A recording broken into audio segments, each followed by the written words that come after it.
Everyone thought he was a useless idiot, but he turns out to be the strongest hero who is pretending to be normal and immediately creates a harem. Alan used to be the strongest hero, but he got tired of saving worthless humans at the expense of his personal life. So when he was about to die, he made a wish to the goddess weeping beside him that he wants to live like a normal man in his next life. His wishes come true, and he becomes the loser son of a duke. One fine day, he wakes up in his bedroom as his younger brother comes banging on his door and tells him that their father wants to meet them. His dad immediately starts insulting Alan, telling him that he is still a level 1 loser even after so many years, and his stats have not increased in the least. On top of that, he did not even get any divine gift from God like other noble children. He then kicks Alan out of the family, claiming that he is a failure and a blot on his family's name. Alan gets out of the castle, completely unfazed, as he was waiting for this moment so that he can spend this life having fun and not worrying about other people, but realizes that he still has his powers from the last life. Just before he could go wander around, he hears a girlish screaming coming from a distance. It turns out to be 2 girls who are being attacked by some monsters. The tomboy knight Betty tries to slash and stab the dog monsters, but even as she shatters them to pieces, they immediately heal back up. She tells the princess named Lisa to run away while she blocks the dog monsters, but the princess is adamant about not leaving her behind.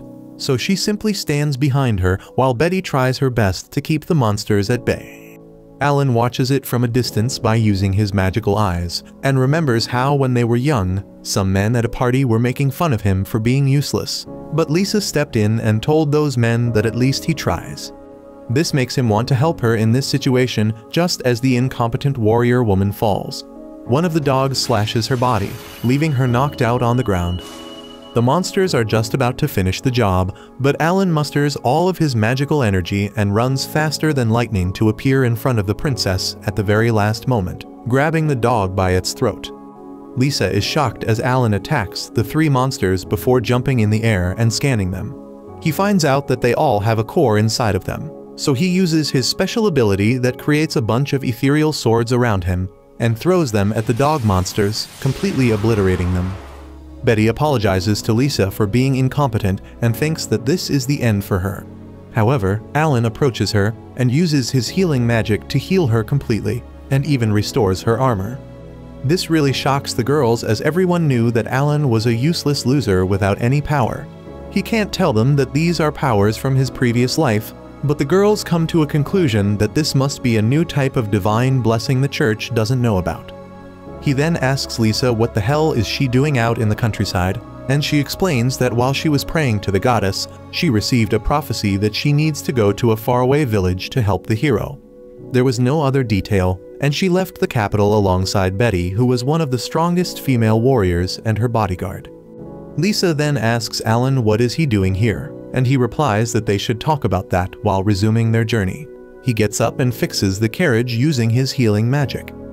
While traveling through the countryside, Lisa learns that he was kicked out by his dad for being powerless. Now, he simply wants to live a normal life away from fame and people. She pities him, and even refuses to snitch him out to the king despite knowing how helpful his powers can be to the kingdom. Alan thanks her and promises to accompany her while she is roaming through the countryside in search of the hero. After a while, they finally reach the village that she was looking for, and surprisingly enough, they don't find any monsters roaming around the area, which is very rare. They walk around the village, but it looks empty until they finally see a horde of people, while a girl gets kicked out of an old man's house. This flat-chested girl turns out to be Akira, who is the current hero, and holds the all-powerful sword that once belonged to Alan in his previous life. Akira doesn't even recognize Lisa, and asks them to take her out to lunch first because she is hungry. While inside a restaurant, they start eating, and Akira tells them that she was wandering around the village when she spotted a young girl running through the woods.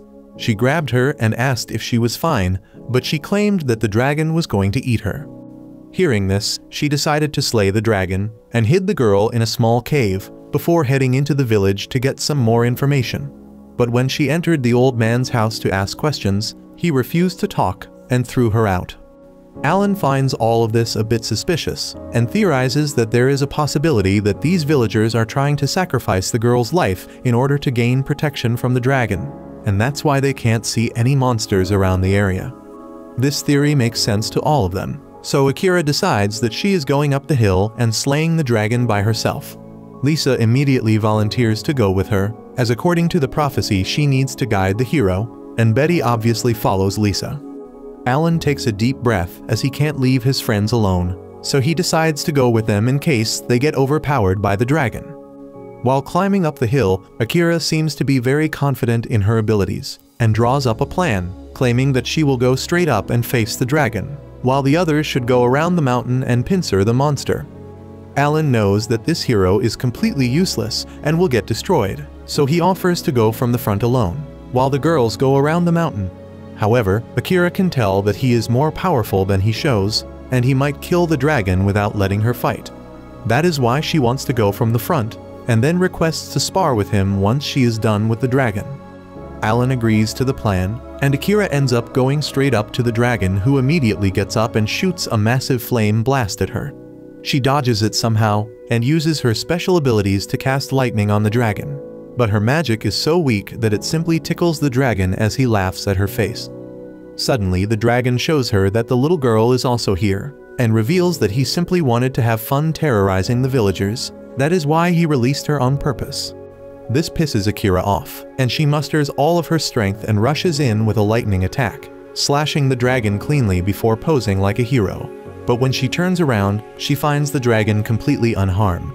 He laughs and slaps her into oblivion, which completely incapacitates her as she lies on the ground, waiting for the dragon to finish her. Thankfully, Alan comes to her rescue and slashes one of the dragon wings cleanly, knocking the dragon down. He then tells the girls to get out of the area, while the dragon charges at him with full speed, but Alan simply uses his magic attack to throw an aerial slash which hits the dragon and stops him in his tracks. The dragon is very confused as he is the Red Dragon King, the strongest dragon in the world, but Alan immediately scans him and is ready to deliver the final blow. But the dragon starts running away like a coward, before jumping on top of the girls. He promises to kill them if Alan takes a step further, but Alan doesn't give a shit and rushes in with a strike, penetrating the dragon with his sword, and unleashing his ultimate move that completely destroys the dragon. Everyone rejoices at the victory, and Alan realizes that the girls can't survive a day in this world without his help and decides to delay his retirement till Lisa's work is done. The next morning he wakes up by the tree only to find Lisa staring at him. He then looks around to see the little girl sitting and watching while the hero Akira and Betty are having a sparring match to decide who is the strongest amongst them. Suddenly Alan remembers that yesterday, Lisa used Saint Class healing magic on Akira when she was injured. But Lisa tells him not to divulge this information to anyone else as it is a secret she has been keeping, and Alan promises that her secret will be safe with him. Just then, Akira calls Alan over, claiming that they want to have a sparring match with him as well. Later that day, they all get ready in the wagon, but Akira decides that she wants to wing it alone and doesn't want to travel in a wagon. Alan asks whether she would be alright, but she promises that she knows how to handle herself and tells them that she will be taking the girl with her. This makes Alan suspicious, so he tells her to beware of FBI, and she goes off on her way. Alan and the rest proceed into the wagon, where Lisa apologizes to Alan because in the last fight against the dragon, his sword broke, and tells him that she wants to go to a nearby village which is filled by degenerates because her friend called Noel lives there and forges amazing swords. Alan tells her not to worry about it, but agrees to go into the village regardless. Meanwhile, back at Alan's house, his father and his brother Karen are talking about how their plan failed. It turns out that it was them who sent the monster dogs to attack the princess, as well as they made a deal with the dragon to kill the hero, as they want to take revenge on the kingdom. Karen starts shouting, but his father tells him to shut his mouth up, while he turns his attention towards an old butler-looking dude and tells him to get more information about the whereabouts of the princess. Back at the village, Alan is shocked to see the area filled with all kind of demi-humans roaming around the area while he finds his way to Noel's house. Inside, they find her lying on the floor, which gives Lisa a scare, but it turns out that she was just exhausted after working all night. Lisa heals her back up, and afterwards asks her to make a sword for Alan, but she outright refuses, claiming that she has a lot of customers who want their swords polished and fixed urgently. She then asks what happened to his original sword, which Alan then shows to her. She looks at him with disgust and claims that she can never forge a weapon for a guy who can't take care of it. Lisa tells her to check it once, so she uses her special abilities to see how it broke, and realizes that this sword was used perfectly to its full potential, and only then did it break. This changes her mind, and she agrees to do the job for him, and then kicks all of them out, so she can work in peace. After that, the three of them decide to go inside the town to get a lodge to stay at night. But it turns out that a girl wearing a very dumb dress has been spying on them, who turns out to be working for the old butler guy. She tells him about what she saw, but he is confused because there is supposed to be only one useless female guard with Lisa, and not another guy. After spending the day in the town, Alan decides to sell the dragon scales that he scavenged at the Adventurers Guild. A bit sad, Alan walks down to the Adventurers Guild and goes over to the counter only to find another furry receptionist. He gives over the dragon scale to her and asks her to trade it for money, but this thought has never seen a red dragon scale in her life and starts shouting like crazy. This attracts the attention of the old butler alongside the lowly, who go up to Alan, and the butler starts asking how he got the scale. Alan tells him that him and his party had a fight with the Red Dragon King and were able to win it, and that's why he got the scale. The butler uses his skills to check his level and realizes that Alan is a level 1 loser, so he asks whether the hero was in his party. Alan truthfully replies saying that the hero was in their party and together they defeated it. Butler seems to be satisfied by it and wanders outside, where he tells the lowly that the guy is a complete nerd who can't even cut his own steak, let alone kill a dragon. But the lowly is still apprehensive and claims that she feels like he is hiding something. The next morning, Alan and party go back to Noel's place to check up on her, only to find her down on the ground unconscious once again. Lisa helps her back to consciousness while she tells Alan that his sword is ready. Alan picks up the slender blue blade and claims that it definitely is one of the best swords that he has ever seen, and immediately the thirsty elf starts telling him that she wants him to try it outside. Lisa immediately puts a stop to it, forcing Noel to rest before doing anything, but after that they head outside into the forest to try and slay some monsters. On the way they start talking and Alan asks Noel why is she a swordsmith as it is usually done by dwarves. Noel tells him that it is because she lost her family when she was a young elf, and while wandering through the forest, she ended up being saved by a dwarf named Vanessa who was more manly than you. Vanessa then took care of her, but then an unfortunate accident happened and she lost her forever. Before she could explain further, the butler showed up once again with the lowly inside the forest for no reason, and started asking whether he is here to kill monsters. But Alan tells him to stop acting like a stalker SSO. The butler leaves quickly. Alan goes further and finds some monsters that he easily destroys with his new sword, cutting them to shreds, which seems to be a good enough test for the sword. But this thirsty S.ho Noel is still not satisfied and claims that they should kill some stronger monsters and drags him deeper into the forest. Suddenly Alan stops and uses his magic eyes before using his sword to slash away the magic barrier in front of him to reveal a giant wolf-tiger abomination that gives Noel some post-traumatic Down syndrome as she realizes that this is the thing which killed Vanessa, so she asks Alan to slay it immediately, while Alan stands there confused not knowing what the right decision to make is. Noel starts remembering about the past and how she was horribly neglected when she was young. Even though Vanessa took her back to her home, she hardly ever talked or cared for her, and spent most of her time hitting the blade over and over with a sheer sense of determination in each strike. Noel tried to get Vanessa's attention in every way imaginable, as she shouted her name again and again to no avail, and even when she wanted food, she would get no response. This pissed her off a little bit, so she would go and eat whatever she could find in the house. But even after that, she would get the silent treatment from Vanessa, who kept beating away at the blade like a clockwork. At last, Noel tries to do something really drastic and picked up a sword before losing her balance and falling over all the other tools. But despite that, Vanessa didn't even look at her once to make sure she is okay. She ended up sleeping at the table, and when the next morning came, Vanessa finally completed her blade at last, and only then did Noel see something resembling a smile on her face. Finally, she snaps back to reality and with tea-filled eyes, tells Alan to destroy the creature as he was the one who killed Vanessa. Alan refuses to do anything, as the beast is not trying to harm them. In fact, it is far away from human settlement, peacefully sleeping and minding his own business. Hearing this, Noel grabs the sword out of Alan's hands, and with clenched teeth, runs towards the beast to land a killing blow, only to be stopped by Alan as he warns her that this will be of no use as the beast has a protective spell around it which doesn't let an attack below a certain level land on it. According to him, they will need a sacred sword if they want to hurt the monster, but Noel tells him that her sword is good enough to be considered a sacred sword. Alan tells her that her sword is nowhere near the level of a sacred sword, and no matter how hard she tries, the blade won't even make a scratch on the beast. After saying that, he starts walking away, telling her that she could do as she pleases. The next evening he goes back to the town and meets up with Lisa and Betty before telling them the entire story about what just transpired inside the depths of the forest. Lisa is confused about why a great monster would be hiding inside the jungles doing nothing, but Alan claims that he suspects someone intentionally brought the monster in this area as they used a spell around the area which made the beast invisible to naked eye. He then turns towards Lisa and asks her what was the real reason she wanted to come here, as he doubts she will come here just to try and create a sword. Lisa smiles embarrassingly before revealing that he is right, and they came here to investigate the murder of the general of their army.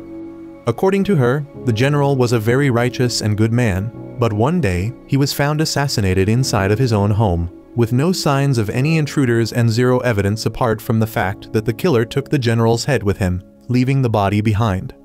Betty suspects that this was the work of a demon, as no human possesses this skill, but they have no idea why a demon would go out of its way to kill the general so secretively. Meanwhile, inside the forest, the lowly checks up on the monstrous wolf, but is confused how can a normal human being like Alan destroy the invisibility barrier she put so easily.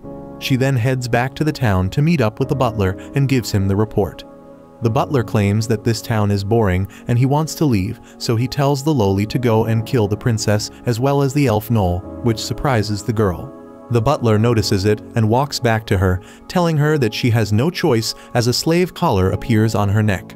That night, Noel starts working on the blade once again after Alan gave her a bunch of information about what the problems are with the blade, and this time she was determined to produce a blade that could be rivaled by none. She keeps hitting the blade just like Vanessa did, but ends up getting exhausted and sleeps right where she was. In her dreams, she again witnesses the events that transpired that horrific day when their home was attacked by the monstrous wolf, alongside the butler who wanted to remove Vanessa from the earth just because she was trying to make swords that could rival the sacred treasures. The wolf shoves her through the house as she slides back, but manages to stabilize herself before rushing in for an attack.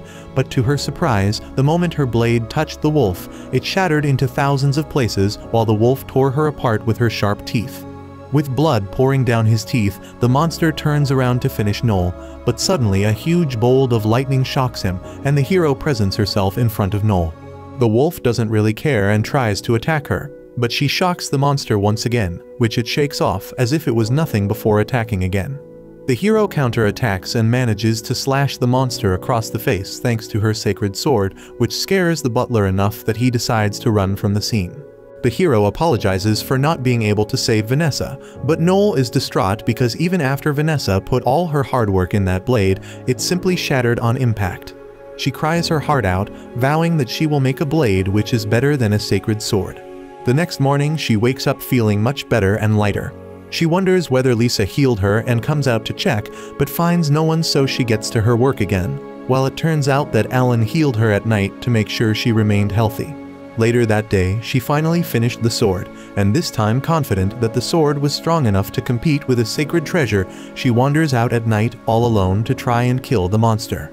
She finds the wolf still sleeping and tries to spring up on it, but the wolf senses her and hits her away into a tree. She barely manages to stand up after that when the butler appears, commending her for her durability, as most people die when hit by the wolf. She once again rushes towards the monster, but with the power of bad animation, the wolf manages to dodge and kicks her in the back. The butler tells her to say her last prayers, but just as the monster was going to kill her, Alan appears in the middle and slashes the wolf away. The butler laughs and tells Alan that this was his plan, as it turns out that the lowly was entering the princess's chamber to finish her in her sleep, but finds her bed empty. Immediately, Betty and Lisa call her out from behind, as thanks to the barriers put by Alan, they can see through invisibility spell. The loli immediately tries to attack, but Betty intercepts her and after a bit of back and forth, pushes her back. She was about to land the finishing blow, but the princess stops her, and using this to her advantage, the loli hits Betty on the head and grabs Lisa's arm, but stops right before killing her. The princess realizes that this girl is being forced to fight when Betty hits her on the head and knocks her out cold. Meanwhile, the butler orders the wolf to kill both Noel as well as Alan, but unlike what happened with Vanessa when the wolf attacked Alan, he was able to slice through him without his sword breaking. The wolf dies immediately, and fearing for his life, the cowardly butler immediately runs away. Alan carries Noel back to the city where he meets up with Lisa, and they head up to interrogate the loli. They end up learning that she was enslaved when the butler raided her village and killed everyone, so she had no choice but to work for him as she has no home. This reminds Noel of her own childhood, and similar to how Vanessa took her back home, she walks up to the loli and frees her from her bounds, claiming that she will take the loli back to her place and that they can live together in her home. This makes her really happy and she starts crying, which solves most of the problems, but Alan is still not done and wants to finish the butler forever.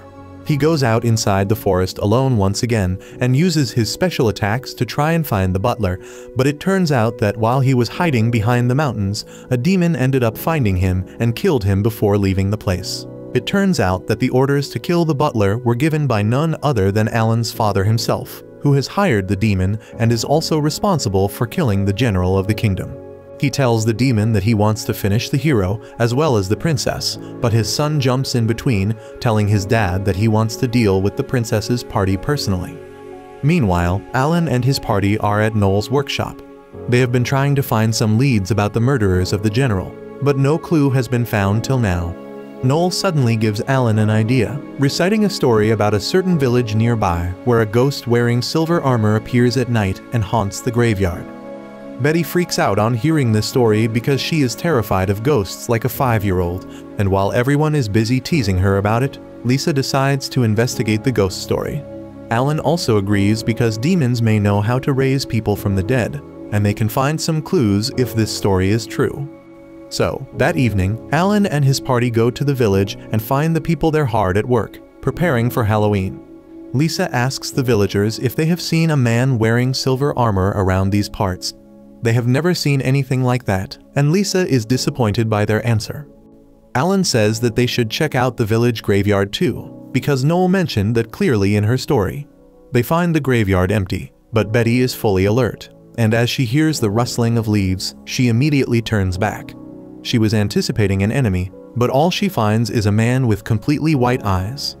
They do not suspect anything and follow the man as he leads them to the village chief's house. They meet the village chief, who denies any sighting of a ghost wearing silver armor in this area. However, as a consolation, he invites Lisa and others to stay over for 2 days and witness the festival tomorrow. Alan takes up his offer instantly, and the village chief arranges for their accommodation. As Lisa sleeps in her room, she dreams about her childhood. She sees her uncle, who was a knight and her bodyguard. She was very fond of him, and he too adored her. Suddenly, her sleep is disturbed by the creaking of floorboards, and she goes outside to see if anything is happening. As Lisa takes a look outside the window, she is shocked to see a knight in silver armor that bears an uncanny similarity to her uncle. The knight begins walking away, and Lisa chases after him, eventually ending up in the cemetery. The knight vanishes, and then suddenly, zombies pop out of the ground. Lisa screams in terror, but then Alan wakes her up. It turns out that she was just having a bad dream, but the feeling of terror and loneliness has not yet left Lisa, so she clings to Alan and asks him to let her stay like this for a while. The day changes, and the next evening, the villagers dress up as ghosts to celebrate Halloween. They light a huge bonfire and dance around it, while Alan and the girls watch them. Suddenly, the white-eyed man from yesterday approaches them and asks them to join the festival. Lisa says that she is tired, so she will take a rest, but asks Betty and Alan to enjoy the festival. Alan is suspicious of foul play going on in the village, so he uses his magical eyes to quickly scan them. He then accepts Lisa's order and runs towards the dancing villagers, and Betty follows him. Just as Lisa is left alone, a strange smoke streak passes in front of her, and she suddenly hears the voice of her uncle. She turns around and sees him behind a crowd of masked villagers, so she eagerly runs towards him. She keeps pushing through the villagers as the knight walks into the darkness. Eventually, Lisa reaches the dark forest, and the mysterious smoke becomes even more dense around her. The Silver Knight appears before her, and it is indeed her uncle. He tells her that coming to a forest at night is dangerous, but Lisa simply replies that she fears nothing because he is here with her. She recalls that he was once guarding her while she was taking a dangerous mountain route. Their carriage was attacked by monsters, so her uncle rushed outside to fend them off. He tried his best to protect Lisa and attacked a monster targeting her. However, the monster did not die with his first strike and attacked him instead. The knight was seriously injured, and the monster grabbed him in its jaw and started flying away. The knight used all his power to stab the monster through the heart, and both of them fell down into the river below. That was the last time Lisa saw him, and because the search party never found him, she believed that he was alive somewhere. Now, she asks him where he was all this time, and the knight replies that he had been burning with hatred for the royal family while hiding and plotting his vengeance. The knight tells Lisa that her father, the king, is trying to kill her, and she struggles to believe what she just heard. Her uncle claims that the emperor is targeting people born with natural gifts. He says that those gifted people include the hero, Noel, the general who lost his life, and even Lisa, who has the power of a saintess. The knight believes that the king considers people like them to be the apostles of God who will rebel against him and destroy his country. That is why he is going to kill all of them. The knight then stretches his hand towards Lisa, asking her to join him and defeat her evil dad. Lisa is stunned by his words, but she still decides not to trust him blindly. She claims that even if what he said is true, she believes that they can resolve this issue by talking peacefully with the king. The knight realizes that the girl is not going to fall for his act, so he reveals his true nature and begins levitating using dark magic. He attacks Lisa, but then suddenly, Alan arrives there to save his girl. He blocks the knight's attack and forces him to back up. Alan reveals that he has been keeping an eye on Lisa all this time, and he knows that the knight is being controlled by a demon right now. He uses his magic powers and breaks the spell cast on the knight's body to free him from the demon's control. Lisa is worried about her uncle, but he gets up and tells her that her worries are wasted on him because he is already dead. He thanks Alan for freeing him from the spell that forced him to attack his own niece. He reveals that whatever he told Lisa about the king trying to kill her was a lie. The knight then asks Alan to take care of Lisa for her, and he promises that he will keep her safe. The knight is glad to hear that, and then he makes his last request to Alan and challenges him to spar with him once. Alan graciously accepts the challenge, and the knight rushes towards him first.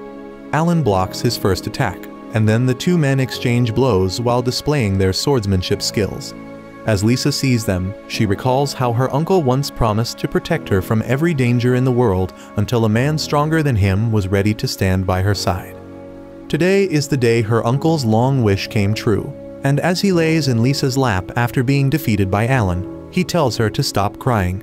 He says that she truly was like a daughter to him, and wishes her lifelong happiness as he takes his final breath. Later that night, as Alan is watching over the village from the fortified wall, the village chief approaches him. He asks Alan how long he has known their secret, and he reveals that he knew it from the beginning. All the people in this village were dead, and the village chief was the one controlling them with magic. Alan says that despite knowing that, he didn't want to bother this peaceful village. However, the village chief does not intend to live with his mercy because he is actually a demon. He summons out his zombies to attack him, but Alan uses his power and breaks the control of the village chief over the zombies. He then sends a flying slash that cuts the demon village chief and all his zombies into two. They disintegrate, and the village chief leaves behind a magic core. The next day, as they resume their journey, Alan analyzes the magic core and finds the powers of his younger brother in it. He believes that his younger brother was behind the reanimation of Lisa's uncle, as well as the death of the general. However, Lisa suddenly gets a message from a soldier who tells her that the general who was supposed to be dead has suddenly returned to them, and no one can believe this news. On the other hand, Alan's younger brother, Brett, is dreaming about the day everything went downhill. It was the day his mother died, and his dad lost his heart and all the faith he had in the world. He became a bitter and resentful man who looked at his sons with disgust and disdain. Brett was too young to understand what his dad was going through, and got scorned by him often. The servants talked about how Brett only played around despite the loss of his mother, and compared him to Alan, who was much more mature for his age.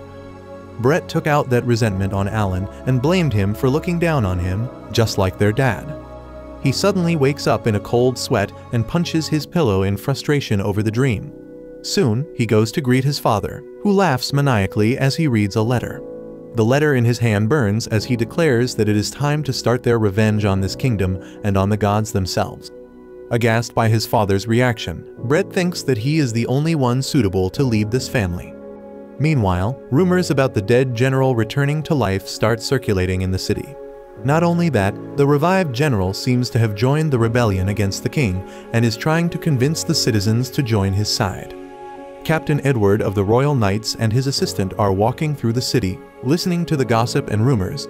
The assistant believes that the rumors were unavoidable, but they are spreading suspiciously fast. Edward also believes that someone is trying to spread the rumors deliberately, and his assistant asks him what he thinks about the general returning to life. He replies that it doesn't matter if the general is an imposter or a ghost, because if he is acting like an enemy of the kingdom, the knights will take him down. He is sure that if the general had been alive, he would have taken the same decision as him. They enter an alley, where a tall, hooded figure suddenly appears before them. Both the knights get ready to fight, but the man partially removes his hood to reveal that he is the archbishop of the church. Edward asks him what he is doing here in a dangerous place like this alone, and the archbishop replies that he wants to talk to him in secret and invites him to come with him. Edward accepts his invitation, despite the suspicions of his assistant. He claims that he is not going to fight a battle, and this is simply a trip to gather information. He leaves with the archbishop, but his assistant still cannot get over the uneasy feeling.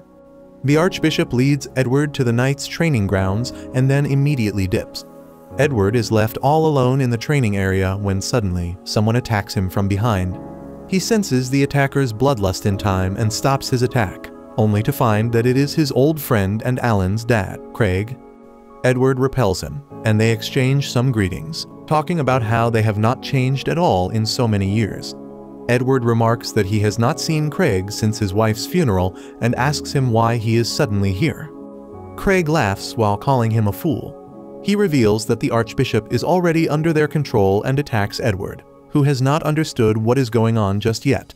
He blocks Craig's attack while demanding an explanation, and Craig declares that he no longer has any need for this world. In another location, Brett is traveling by carriage to execute their plans. However, the only thing on his mind are the memories of his mother's death. He was unable to grasp the concept of death at that time and asked Alan why their mother was not waking up. Alan simply told him that all people die one day and comforted him by holding his hand.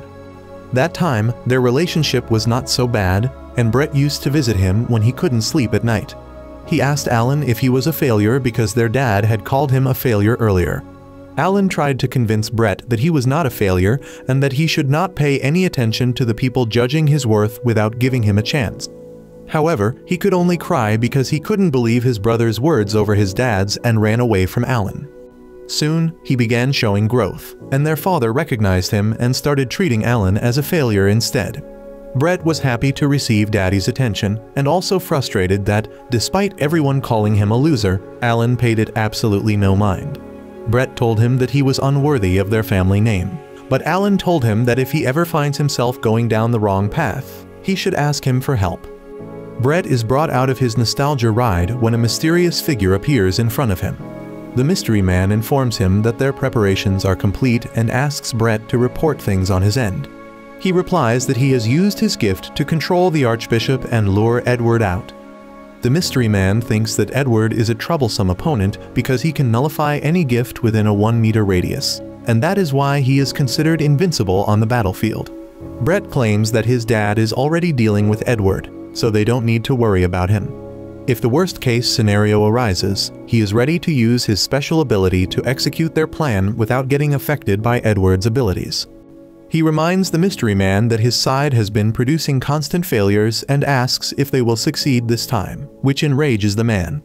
Suddenly, his partner teleports right next to him and reports that the hero has appeared. They disappear after warning Brett that any failures from him will not be tolerated, and he is determined to not fail like his elder brother. Meanwhile, the hero Akira and the girl Sarah, whom she adopted, are traveling through the city. Akira notices a hooded figure following them, and she quickly increases her pace. Once she reaches an isolated area, she tells her stalkers to come out of hiding, and 4 hooded men appear around her and declare that they will kill her. Akira doesn't think they are capable of doing that, and the attackers agree. However, they activated a spell that they had placed on Sarah and all the people in her village, turning her into a living bomb. As Akira tries to comfort the girl, the hooded men charge up their fireballs, and their leader declares that as soon as the fireballs hit the girl, her life energy will be used as fuel, and she will explode. They ask Akira if she will die with the girl or abandon her to save her life. Akira is in doubt, but then suddenly, Sarah pushes her away, telling her to run. She refuses to do so and tightly hugs the girl as the fireballs are shot towards them. On the other hand, Edward's assistant has brought some knights along with him to look after their captain, when suddenly, one of the hooded figures appears before them. The assistant forbids the knights from attacking because he can tell that the mysterious stranger is much stronger than them. However, he declares that he is not here to harm them and offers to tell them the truth about the world. In the main city, the Archbishop and the revived General, Cyril, suddenly appear before the public. They are being manipulated by Brett using his special ability. General Cyril first apologizes to the people for the confusion and panic the information about him has caused. Then he immediately moves on to his agenda and says that he will tell them the truth about this world now. The Archbishop comes forward and says that the gods are lying to them. He claims that the gifts everyone receives are not divine blessings, confusing the people. Cyril asks them to think about it. He stresses that everyone's life is directed by the gifts they receive, yet many people do not receive the gifts they truly want or deserve. The Archbishop declares that the gods are using gifts to control humans like puppets, but there is a way to escape from being their slaves. He tells everyone that if they give up their gifts, they will be free of the control of the gods and become the masters of their destinies. The people don't believe what they hear, so General Cyril says that they have someone who can answer their doubts for them. With that, Brett makes his entry and tells everyone to look behind them. They find a giant dog-like monster there and freak out upon seeing it. Brett tells them not to worry, as the monster has been artificially created by them to help them with various tasks. Cyril says that a single monster is equal to 10,000 soldiers, and it has no weakness. Everyone believes the general's words, but believes that despite its abilities, the artificial creature cannot replace everyone's gifts. Brett says that his ability comes into play now. His ability is called Marionette, and the Archbishop claims that it can bring forth the true latent abilities of an individual, and even if they give up their gifts, they can become much stronger with its help. He assures that the abilities will be something that they have developed with their own will, and will lead the world into a new era of prosperity. The people start believing them now, but wonder what will happen once Brett passes away. He was also waiting for that question, and he summoned one of his hooded companions to answer it. He declares that once he passes away, his friends will help the people by giving up their gifts and embracing their hidden potential. The mysterious figure removes his hood to reveal that it is actually a demon. The crowd panics upon seeing it, but Brent assures them that he has successfully established a friendly relationship with demons. He declares that the demons were the ones who informed them about the truth about gifts, and they are the ones who can help them get rid of them. He tells everyone that they don't need gifts to live good lives, and they cheer as they accept his words as truth. Brett basks in their appreciation and thinks that they all need him. Meanwhile, the battle between Edward and Craig is coming to an end, with the Knight Captain on the losing side. He is certain that he has nullified Craig's gift, but he is too powerful even without it. He suddenly realizes that the source of his strength is not his gift, but his level, which Craig affirms. He declares that by leveling up, one can transcend the limits of being a human and obtain the strength to even kill gods. Edward is soon disarmed and brought to his knees, and Craig points his sword at him when suddenly, a hooded person enters the arena. Craig asks him if he has defeated the hero, but the person attacks him instead, before revealing that it is the hero Akira herself. When the demons attacked her earlier, instead of exploding, Sarah emitted a protective barrier, giving Akira the chance to finish the demons. She recalled that Alan had overwritten the curse spell on Sarah before they parted, and thanks to that, everything was resolved peacefully. Meanwhile, Edward's assistant also refuses the teachings that the hooded demon gave him and says that even if gifts are being used to control them, they protect the kingdom as its knights of their own will. He and his men draw their swords, but the demon simply vanishes and begins hunting down the knights one by one. Even the assistant is injured, but he is still not ready to give up on his knightly ideals just yet. Suddenly, the female knight Betty arrives there to back him up. Back at the city square, Brett is basking in the glory as the people accept him as their savior, when suddenly he hears a familiar voice asking if he is enjoying himself. He looks ahead and finds that Alan is here, and that makes all the pent-up rage inside Brett explode as he prepares to face his brother. Alan simply brings out a small holographic projector that shows visuals of Betty confronting the demon on her side. She asks the demon if they conspired with the Westfeld family and tried to assassinate General Cyril and Princess Lies. The demon affirms and Betty asks him his objective. Confident that the woman is going to die at his hands, the demon reveals his plan to her, unaware that the lowly is there, holding a device that is sharing everything he says to Alan in real time. The demon says that people who possess powerful gifts, like the General and Lies, will only get in the way of their plans. This message is heard by all the humans in the city square and Brett panics as he finds his plan being exposed. He is furious at Alan for being a nuisance to him, and loudly yells at him to not be an obstacle in their scheme. Everyone hears that, and Brett realizes that he messed up. Suddenly, Princess Lies makes her appearance and tells everyone that there was an assassination attempt on her life, and she was attacked by an artificial monster like the one they see. The people believe her, and Brett loses his mind after realizing that his plan will never succeed. He begins laughing like a maniac and tells Alan to not blame him for what he does next. He uses his marionette ability to control the knights and makes them attack the public, but Alan reacts before that and shatters the strings. The Archbishop and the General also fall unconscious as Brett's skill loses its effect over them. He screams in rage and lets his artificially created monsters loose. Everyone panics on seeing that, and while Lies directs them to a safe place, Alan looks at his brother. He thinks that if he had raised him better, he would not have turned out like this, but thinking about the past, he is certain that Brett refused all his offers for help. Now, he is determined to save his brother from becoming an irredeemable villain. Brett leaps towards him, calling him a failure while shooting his strings towards him. Alan simply grabs those strings, pulls his brother towards him, and knocks him out with just one punch. Meanwhile, Lies is comforting a crying child, and Alan asks her to take care of evacuation and other things here. He wants to stop his dad's evil plans now, but Lies is worried that it would be an emotionally wrecking battle for him. Alan remembers how coldly his dad treated him, but he still wants to stop his evil actions anyway. On the other hand, Betty is fighting the demon in the streets. The battle is confusing for the knight assistant, because all he sees are the sparks as their blades clash. Betty is taking help from Lowly and turning invisible so that the demon cannot face her. The demon realizes that he is outmatched, so he plans to withdraw, but the Lowly notices it and throws a dagger at him. Betty takes action immediately after that and delivers a fatal blow to the demon's heart. After the demon disintegrates, the assistant captain kneels before Betty and thanks her. She tells him that they have work to do because the demons are attacking all over the city at once. She asks everyone who can still fight to save the citizens, and the assistant swears to save everyone even at the cost of their lives. Suddenly, Noel arrives there to support them with some fine weapons. On the other side, the hero Akira and Captain Edward are facing Craig, who has put both of them in the corner. He is radiating an intense dark aura, and Akira feels that he is predicting all their moves with ease. Edward tells her that Craig's gift is called Undertaker, and it allows him to see various possible futures. However, it requires too much focus and puts a lot of strain on the user's body. Edward tells Craig that his wife would not have wished for him to take such steps for power. Craig tells him that he foresaw his wife's death over and over, and no matter what he tried, he could not change that future. He felt powerless and hopeless after he lost her, and thought that her life was nothing more than a plaything for gods. Craig starts shedding tears of blood, saying that his wife Mariel's gift was called Sacred Mother, and she was supposed to give birth to the hero who will save the world.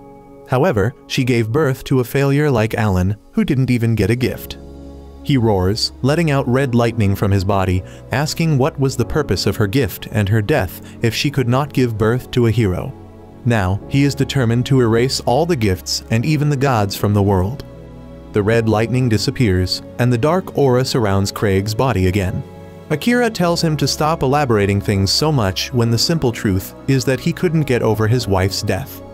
Craig tells her she is right, and then suddenly, he begins exchanging his life force for overwhelming strength. He shoots a dark magic beam towards Akira, who counters it with her lightning bolt, and they are equally matched. However, Craig puts more power behind his attack and overwhelms the hero, blasting her away. She hits a wall and loses her consciousness, leaving only Edward behind to face Craig. Edward has realized that Craig is using the power of demons and tells him to stop using it before he loses all sense of himself. Craig doesn't care about his opinion and hits him with the dark beam too. Edward feels the darkness suffocating and swallowing him, and then he suddenly finds himself in a world where Craig's painful memories are displayed as black bubbles rising out of a sea. He begins crying and apologizes to his friend for not understanding his pain, and suddenly, the dark aura surrounding Craig vanishes. Edward believes that he saved him through the power of friendship, but then Craig stabs him in the heart.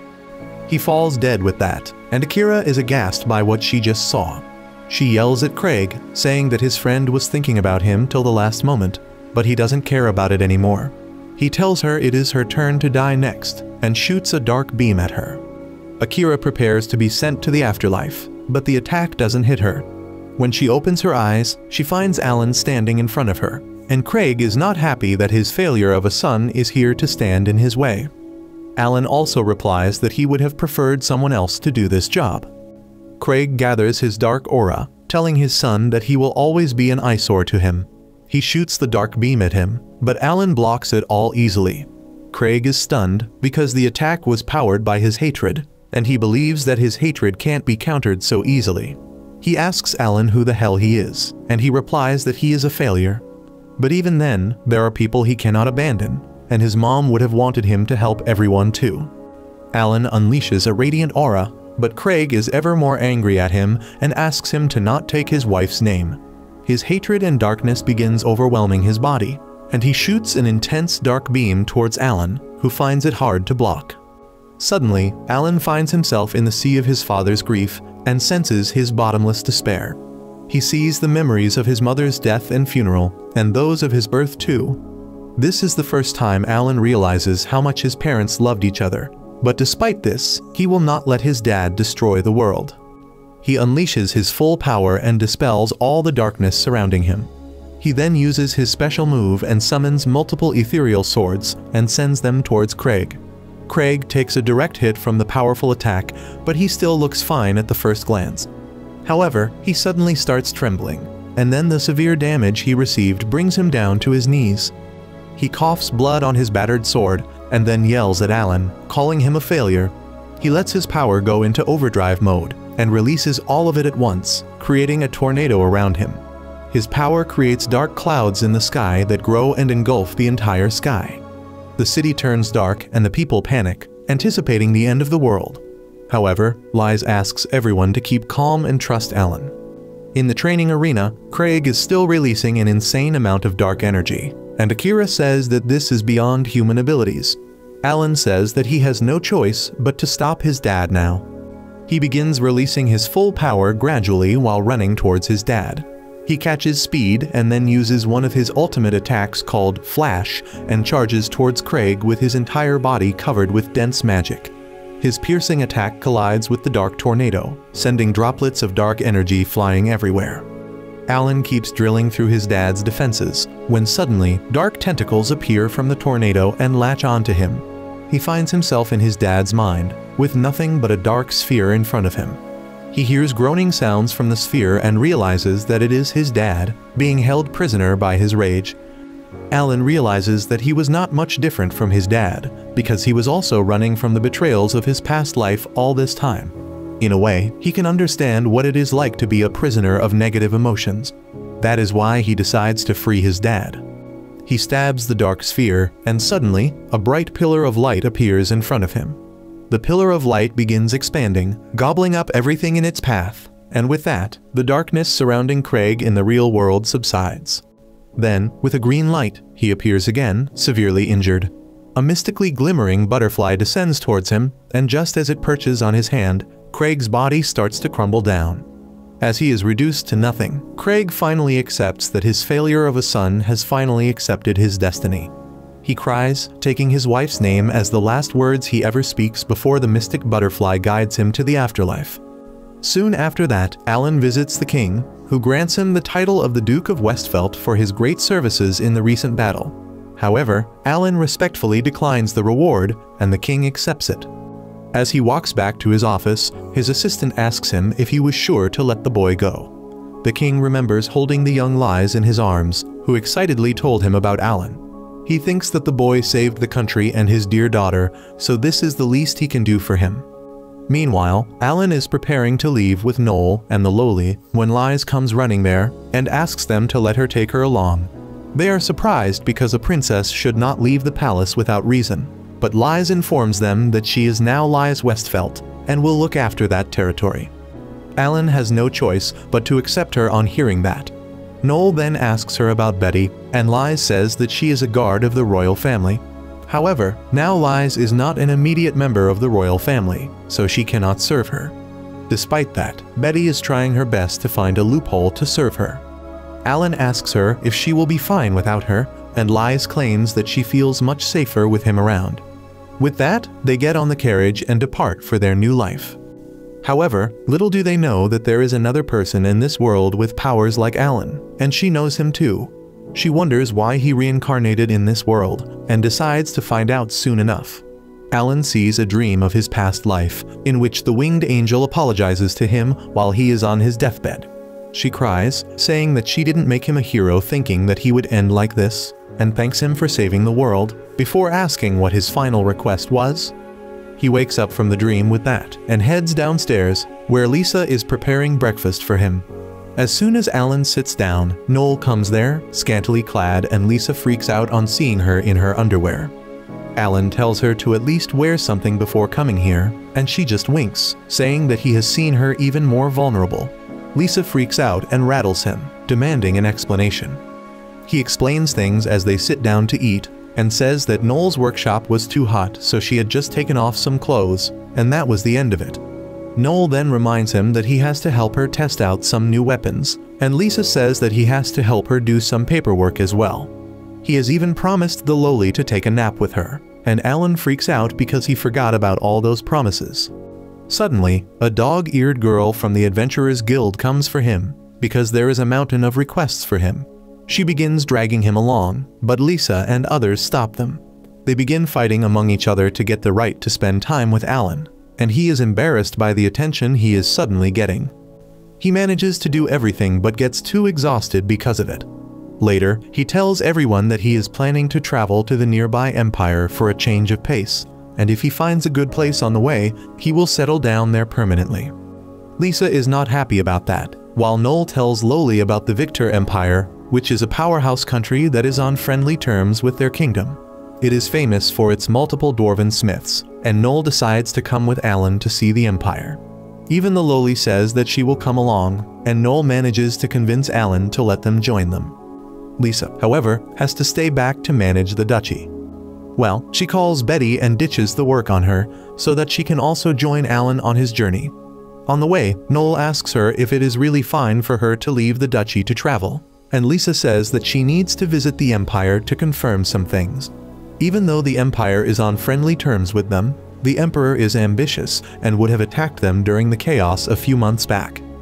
However, they did nothing, and she wants to see what they are plotting as the new Duchess of Westfelt. Soon, their carriage passes through a rough mountain road, and Noel complains, asking if they can't take a smoother route.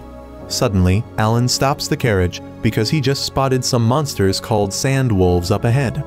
Noel and Lowly talk about how ferocious those monsters are, but Alan immediately leaps towards them and destroys them within seconds. He returns to the carriage, but now he is doubtful that someone sent the sand wolves after them on purpose. A couple days later, they reach the first major city of the empire. Despite it being bustling with activity, Alan is on his guard because he feels that the atmosphere here is a bit intimidating because there are too many guards. Suddenly, he bumps into a redhead and immediately recognizes her as Hina. Even she recognizes him and asks what he is doing in a place like this. He throws the question at her and asks what is the daughter of the Imperial Marquis doing here without her guards. She gets embarrassed and tells him to unhand her, and he does so. Alan's girls are jealous that he is close with Hina, but Lisa recognizes her. She also recognizes her and asks what is she doing here, and Lisa nervously lies that they are sightseeing, but is easily caught. Hina doesn't ask her any questions, but gives everyone advice that the Empire is in a state of chaos and confusion right now, and a single spark may lead to disaster. That is why she wants Alan and his girls to head back to their country before they get caught in trouble. She reveals that even the Black Wolf Knights, who are the most feared knights in the Empire, have been given the right to take action on their own by the Emperor. Hina tells them to stay away from the Black Wolf Knights at all costs, and then immediately takes her leave. Lisa and others are confused about what is going on here, but Alan notices something, so he decides to pursue Hina, leaving his girls behind. Alan catches up to Hina, who was actually the winged angel from his dream. She was the disciple of gods in their last life who kept on telling him what to do. He asks her if she warned them earlier as Hina or as the angel, and she replies that she was just being herself, because this time, her powers are quite limited. Alan says that it is a surprise that she also ended up in this world, and Hina blushes as she says that it is because he keeps attracting trouble everywhere he goes, so she came here to support him. She tells him to hurry home if he wants to live peacefully, and he simply leaves after thanking her. While he is searching for his girls, an explosion happens in the distance, so he goes to check it out. He finds a man running away from the guards and coming right at him. The wanted man draws his sword as he tells Alan to get aside, and he simply taps him on the back and knocks him down. Suddenly, the man is surrounded by black smoke and a magic circle appears behind his back. Blood splatters from every opening in his body, and the man dies instantly. Immediately, the knights come there, and their captain is curious about the situation and Alan's presence there. He raises his hands as the knight captain interrogates him. She wants to know what happened here, and Alan says that he hit the man in self-defense, but he did not kill him. The knight captain finds it hard to believe him, and asks how could he kill the man so brutally without using a weapon or a gift. She explains that her gift allows her to see what gifts others have used. The downside of that gift is that she cannot see if demons are involved in something. Alan tells her that he is not a demon, but he knows that the girl isn't going to believe him so easily.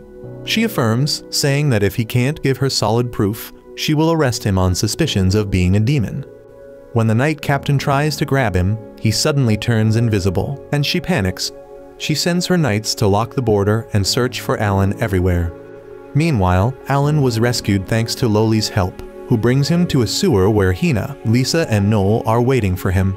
Hina is angry that he got into trouble despite her warning, but he is confused about what she is doing with his girls. Lisa explains that they were waiting for him to return when Hina approached them and told the Loli to help him. Alan understands everything and states that since Loli's gift is demonic in nature, the knight captain failed to capture her. He gives her a head pat for doing her job well, and then suggests that they immediately leave the Empire. Hina tells him that all the borders and gates have been sealed, so they can't escape. Even the Loli's power can't help them, because the knights will be on their guard this time. Alan then starts staring at Hina and says that maybe she can help them. She takes everyone to her home, where the butler recognizes Alan. He too recognizes the butler Silas, who used to serve their family before he was kicked out by his crazy dad. Silas tells Alan that Hina hired him and everyone else that was kicked from the family, and she gets flustered. They head inside after that, where Noel and Loli keep bouncing on the couch. Alan gets straight to the point and asks her what's wrong with the Empire. Hina tells them that over 1 year ago, the Emperor was assassinated, and Lisa realizes that is why the Empire did not try to invade them. Noel asks Hina if it is alright for her to reveal such crucial information to outsiders, and she replies that she trusts they are not people who will misuse this information. They retire to their rooms, and Hina pays Alan a visit at night. He asks her if she suspects the demons are behind the assassination, and she agrees. She believes that only demons or Alan can pass through the king's guards to kill him, and he says that she can do that too. Hina claims that there is no merit for her in doing that. Alan then asks since when has she been watching over him, because otherwise she wouldn't have hired the butler and others, and not met him immediately after he entered the Empire. Hina says that it was just a coincidence and leaves for her room. Once she exits Alan's room, she is glad that she saw his smile after what seemed like forever. In their past life, she served by his side as the disciple of gods. She saw Alan turn sad because of the hate he received from everyone, and that is why she decided to reincarnate in this world to ensure that he lives happily here. Hina has been watching over Alan since forever, and she was happy that he met people who kept him happy, even though she is jealous that she was not among them. Soon, Alan's party settles in Hina's castle, but Noel starts throwing a tantrum because she is bored. She wants to see the dwarven workshops the Empire is so famous for, but Hina tells her to give up on that because the city is under strict guards right now. This deals a severe blow to Noel's mental health, and she starts forging an invisible blade out of her imagination. Alan remarks that the Black Wolf Knights are only after him, so Noel should be fine even if she goes out. Even Hina attests to that, and Noel is super excited now. The next day, she and the lowly head out into the city and explore various blacksmith shops before trying out some street food. Noel suddenly notices that there are a lot of elves here, and all of them are staring at her. She becomes delusional that they think she is cute, and starts imagining how she will sign autographs for them. However, as they approach her, Lowly takes action, and drags Noel away from them, acting as her bodyguard. Once they return to Hina's home, Noel is exhausted, but she is also happy that she is quite popular. Hina tells her that she is popular among the elves, but not for the reasons she thinks. She tells Noel to follow her if she wants to know the reason for her popularity, and the entire group tags along. They reach the empty courtyard, where Hina uses her divine powers, and with a bright flash of light, everyone is teleported to a forest. Everyone is stunned, and then Hina tells them that this is the Forest of Elves, and Noel can learn more about herself here. Lisa remarks that they were just at the castle right now, and Hina explains that they are at the same place, but in a different dimension. She boasts that the Forest of Elves is protected by a strong barrier because they don't like outsiders. Anyone who visits them has their memory wiped clean, but Hina has the permission to enter the forest freely. Alan is surprised that the elves could create a barrier so strong that even he couldn't detect it, and asks Hina if she was involved in it somehow. She nervously admits that she was a small part of it, and then begins leading the group inside. They head deep into the forest, and Noel remarks that she feels like she belongs here, but she has no memories of this place. Soon, they find themselves surrounded by elves. Everyone is on their guard as the elves come closer, but Alan cannot sense any hostile intention from them. Suddenly, the elves get on their knees, and Hina says that it is the obvious reaction because their ruler has returned. The elves welcome their ruler back home, and Noel stammers as she asks them if they are talking about her. One elf says that they have waited for her for a long time, but Noel still doesn't understand what is going on. After Hina affirms that she indeed is the last remaining elf with the blood of the royal family, she finally realizes her position. The elf from before introduces himself as Percival, the representative of the king, and once again welcomes Noel and her friends to the forest.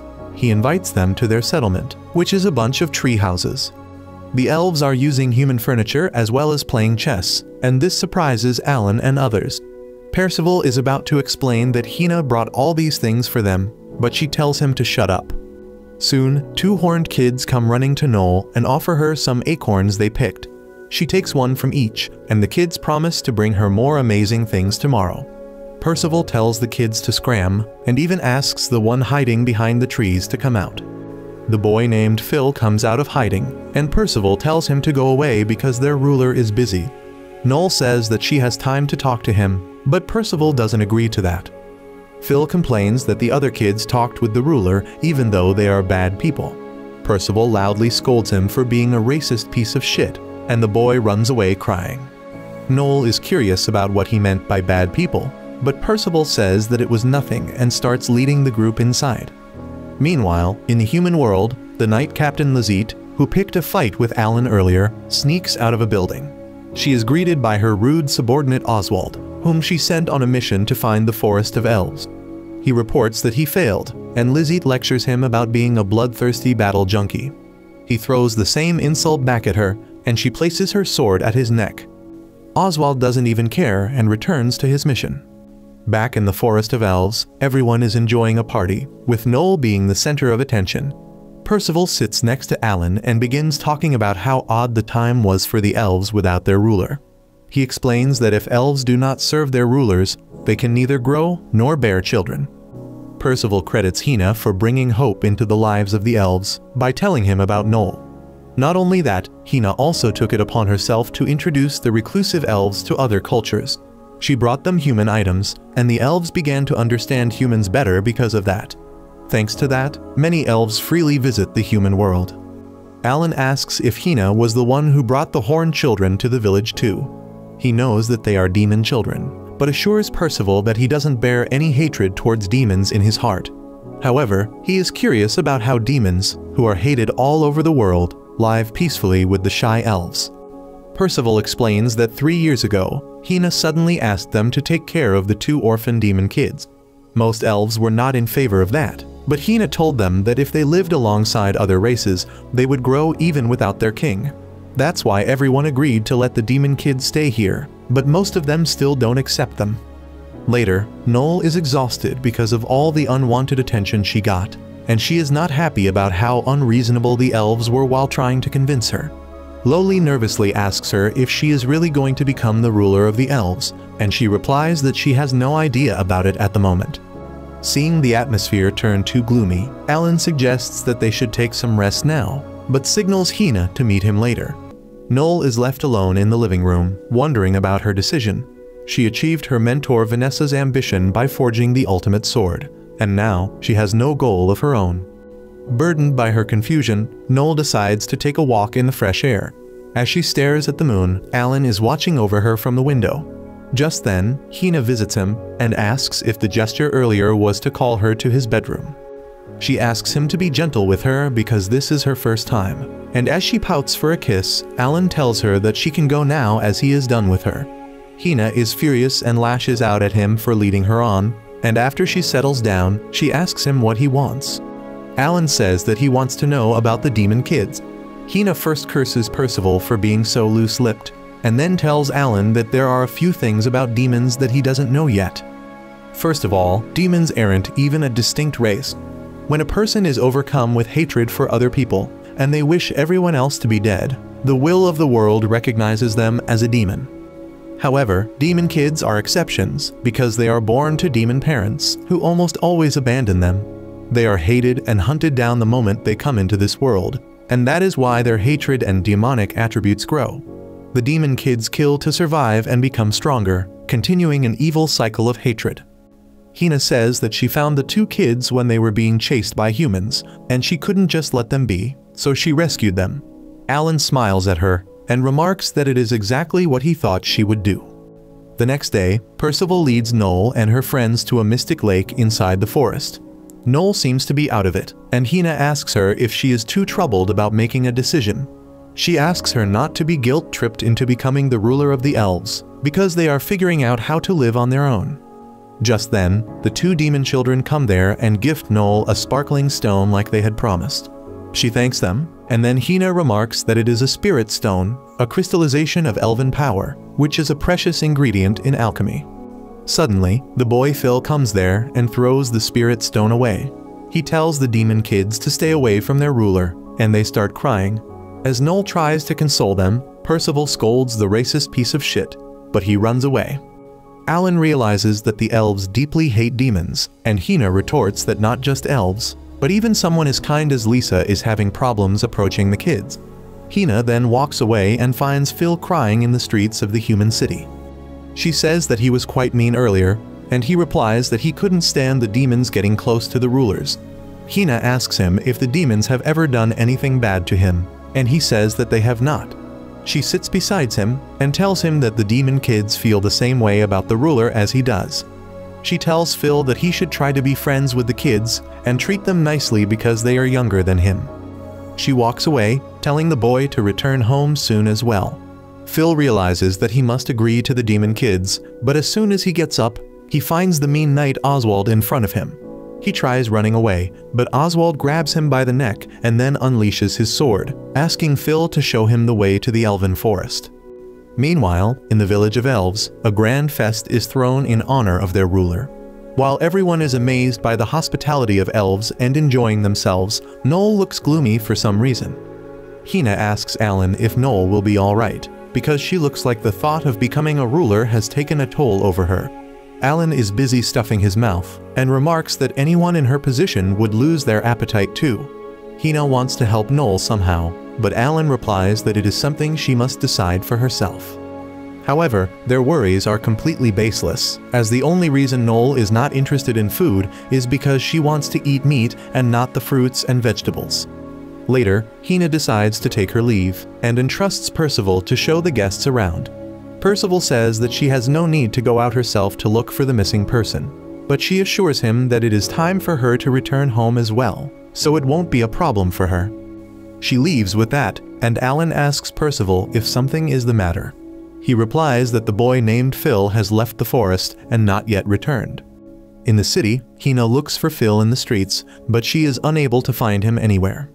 On the other hand, Alan and his friends have returned to the elf settlement, and he remarks that elves are really carefree. Lowly looks around and says that they seem more lazy than carefree.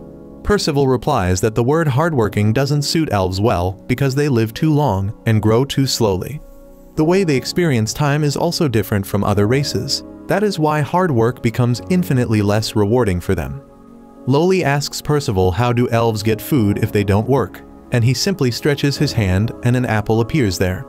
Everyone is curious to know the secret behind his trick, and he explains that whenever they wish for it, the forest shares its bountiful products with them, because elves are part of the forest. Neither Lisa nor Noel can fully grasp this concept, but Alan uses his magic eyes to find that elves and the forest have the same energy signature, and Percival is impressed by him.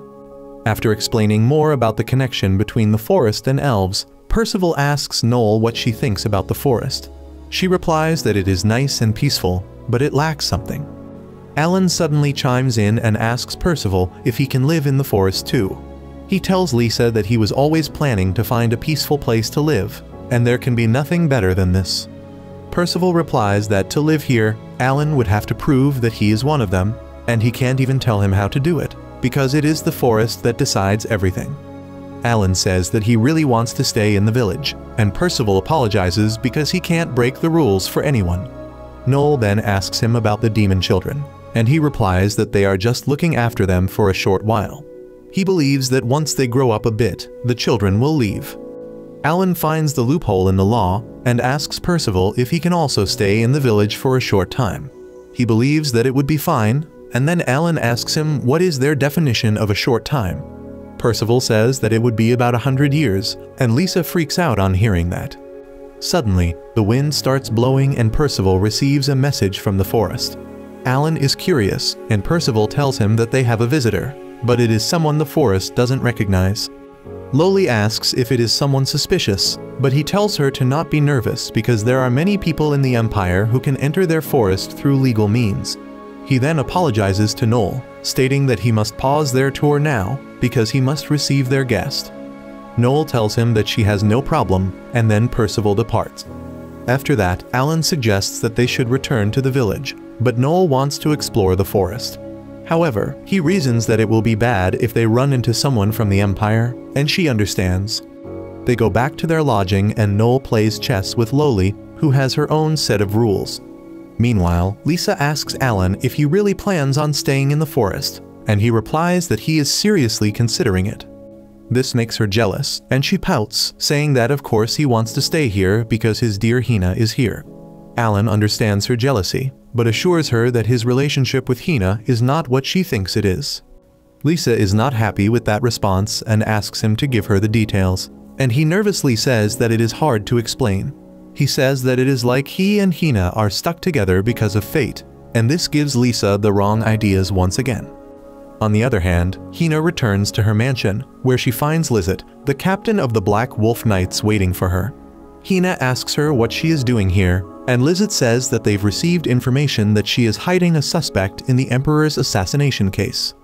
Hina plays it cool and says that she has no idea what Lizette is talking about and asks who fed her this bullshit. Lizette replies that it was just a hunch because she found the suspect in the city a few days ago, but then he escaped. However, he didn't cross the border and there are no clues that lead to him. She declares that the only one capable of making this happen is Hina, and on that cue, the knights storm her house. They begin tearing through the house to search for the suspect or any clues. Lizette says that they may not find anything here, but she believes that the suspect is hiding in the forest of the elves, and Hina goes there often. Hina is nervous on hearing this. Meanwhile, the Night Vice Captain has reached the forest with Phil, and he plans to play it rough now. Soon Percival arrives there to welcome the guest, but as he sees the scared Phil, he realizes that that man used the boy to make his way in here. The knight named Oswald spits out an apple he was eating, and then turns to Percival, asking if he is the boss here. Percival recognizes him as one of the Black Wolf Knights Hina had warned him about. She had told him that the Black Wolf Knights have been given extrajudicial rights, and they can kill anyone without any reason or accountability. Percival introduces himself to Oswald and asks him to state his business, and Oswald says that the knights suspect the elves of harboring a criminal. Percival says that he has no idea who he is talking about, but Oswald is high on his authority and yells that if he said the culprit is here. He grabs Percival's collar when he tries to talk sense to him, but then suddenly, the demon children come there. They think that Oswald is just another guest and offer some fruits to him, and he recognizes them as demons. Percival tries to shield them, but the knight shoves him out of the way and laughs, saying that he came looking for a criminal but found some demons instead. Percival begs him to not do anything to the kids, but Oswald snaps his fingers and causes a giant explosion. Noel feels it because of her connection with the forest, and then takes out the spirit stones that the demon children gave her. The stones are glowing, and Noel believes that the kids might be in danger. Alan asks her what happened, and she tells him that a scene just flashed through her mind, and she saw the Black Wolf Knights attacking the demon boys. She declares that this is unforgivable and rushes to help them. Loli joins her, and Alan is left behind, thinking about how he always wanted to save everyone in the past, but not everyone wanted to be saved by his hand, and it created a hole in his heart. Suddenly, Lisa snaps him out of his thoughts, and he decides to head out to support Noel. In the forest, Percival somehow shielded the kids from the explosion using a barrier, and he asks Oswald to leave the forest because the children are innocent. He doesn't care because being born as demons is their greatest sin. Percival tells the kids to stay behind him, and then tries attacking Oswald with his barrier. He just laughs while backing away and decides to test him. He snaps his finger and makes the tree behind Percival explode, sending him rolling forward. Percival is defeated, and then Oswald goes to execute the two terrified demons. Phil comes between them to protect the kids, and Oswald decides to kill him first. However, before he can swing his sword, a hammer hits the back of his head, and he turns around to see Noel there. As everyone calls her the Queen, Oswald gets the idea that she is their leader, but Noel insists that she is just a swordsmith. She tells the knight to get out of the forest, and he decides to deal with her too. He snaps his fingers to explode a tree near her, but Loli notices his trick in time and moves Noel to safety. Oswald keeps snapping his fingers to cause explosions, and Loli and Noel can only run, while complaining that Alan is taking too long. On the other hand, Percival fears that Noel may be harmed, so he manifests a sword using magic and charges at Oswald. The knight is too fast for him, and he easily dodges his attack before kicking him away. He is about to strike down Percival, but then Alan arrives there and blocks his sword. He gripes that just when he found the most peaceful place to live, some idiots come to disturb it, before flicking Oswald away. The knight asks him to identify himself, and Alan says that giving his name away would take longer than the actual fight. Oswald can't tolerate the insult and he tries to attack him, but Alan uses his magic eyes to diffuse his power. He decides to target Noel in that case, and sets up an invisible chain between his hand and her. He snaps and sends a flame towards her, but Alan cuts it off. Oswald is shocked because Alan can see through his ability, but he yells that the fight is not over. He draws his sword and rushes towards him furiously, but Alan instantly appears behind him. Before he can give him his punishment, he asks the knight why was he trying to kill the two boys. He replies that he doesn't need any reason to kill demons, and attacks Alan, who dodges and strikes him back, ending the battle swiftly. Later, Lisa heals Phil, and he goes to play with the demon kids who have become his friends now. Lisa then tells Alan that she was very happy when he saved the demon kids. She talks about how kids are born without sin, no matter which race they are born in, and he thanks her for her kind words. Meanwhile, Loli is checking up on the unconscious Oswald, and Noel wonders what they should do now. She believes that defeating a knight is like declaring war on the Empire, and Alan remarks that Hina will scold them like an old granny when she learns this. Coincidentally, Hina arrives there just then, and everyone panics as they try explaining the situation to her. She sighs before lecturing Alan just like he predicted, and then says that she will deal with the aftermath. She also has good news for everyone as the roads leading out of the city have finally been opened again. She tells everyone to hurry home, but Alan seems to be taken aback by this news. Later, Percival bids farewell to Noel, asking if she is sure that she doesn't want to live in the forest with the rest of the elves. She replies that there is so much she doesn't know about being a ruler. Noel says that if she keeps traveling with her friends, she will see the world and become more suitable to become a ruler. Percival says that they will always be waiting for her, and then Noel and friends wave everyone goodbye, promising to be back someday. However, little do they know of the trouble haunting Hina now. She has been arrested on suspicion of assassinating the Emperor, because of a deal she made with Lizzet to ensure Alan's safety. If you liked this video, make sure to subscribe for part 10, and make sure to check out this brand new anime about a loser who gets reincarnated as a prince with godly abilities.